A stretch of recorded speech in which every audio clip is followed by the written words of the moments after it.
सासवडमधल्या असंख्य नागरिकांना ड्रेनेज लाईनचा त्रास होतोय। त्यामध्ये लांडगेआळी काही वेगळी नाही, लांडगेआळी देखील आमचाच प्रभाग किंवा आमच्याच भागातला सासवडचा विषय।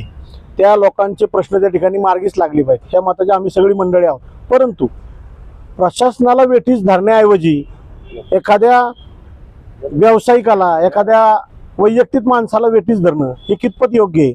खरं तर ही पद्धत आमच्यासारख्या अनेक मंडळींना त्या ठिकाणी पटली नाही। उद्या जर तुमच्या घरातलं ड्रेनेज बंद झालं, चॉकअप झालं, तर तुमचं घर बंद करायचं का? हितवर लोकांची मानसिकता झाली की जर मोहिनी हॉटेलच्या परिसरातलं ड्रेनेज बंद होत असेल तर मोहिनी हॉटेल बंद करायचं का?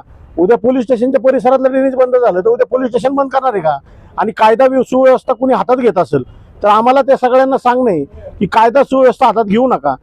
कायदा हा सगळ्यांसाठी, लोकांच्या हितासाठी आहे। आणि जर कुणी कायदा सुव्यवस्था हातात घेत असेल त्याला निश्चितपणे पोलीस असेल त्यांच्या पद्धतीने असेल किंवा प्रशासन असेल त्यांच्या पद्धतीने ते मार्गी लागलं पाहिजे। जिथं जिथं अन्याय होईल, जिथं जिथं चुकीचं घडेल तिथं तिथं आम्ही सर्व मंडळी त्या ठिकाणी तुम्हाला इथून पुढच्या काळात त्या सगळ्या गोष्टीच्या अन्यायाच्या विरोधात उभे ठाकलेले दिसू। आमचा वैयक्तिक कोणताही स्वार्थ नसून लोकांचे प्रश्न इथून पुढच्या काळात कसे मार्ग लागतील ह्याच्यासाठी आम्ही मंडळी त्या ठिकाणी, आम्हा मंडळींना लोकांनी निवडून दिले।